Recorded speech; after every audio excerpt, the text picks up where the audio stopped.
You look at the stars, you see infinity. I look at this world, and I see numbers.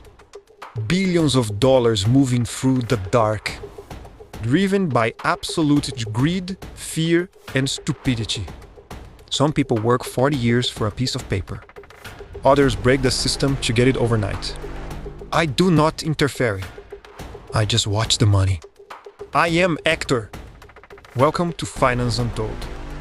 Listen, the richest man in ancient history died because his killers poured literal boiling, molten gold straight down his throat. His name is Marcus Crassus. In Rome, year 53 BCE, this man controls a cash empire worth $15 billion.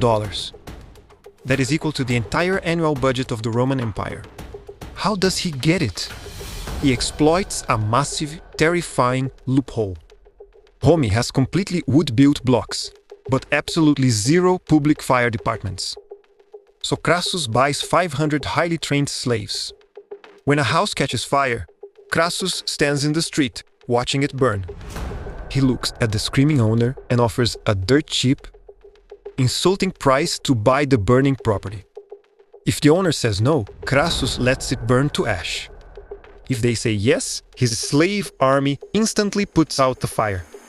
He builds a monopoly on the ashes of desperate people. Look at this. By age 40, Crassus owns nearly 1/3 of all Rio.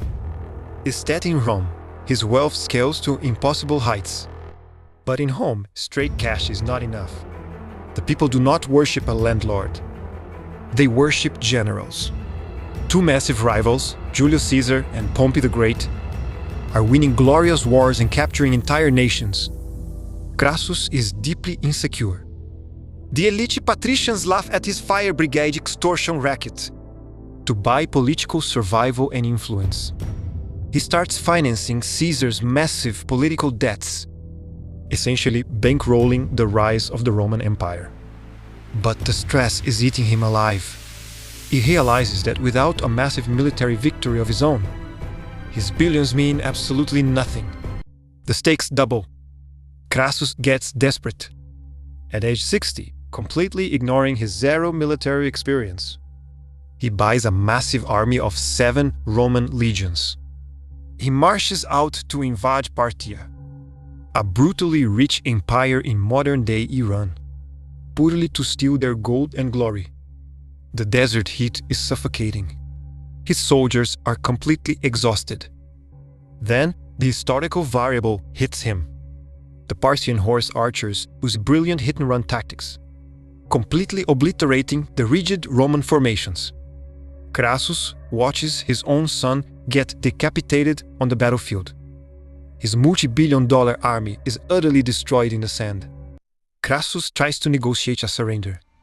But the Parthian generals want to send a message to Rome's ultimate capitalist. They capture him alive. According to the legend, they realize his entire life was driven by an unhinged thirst for money.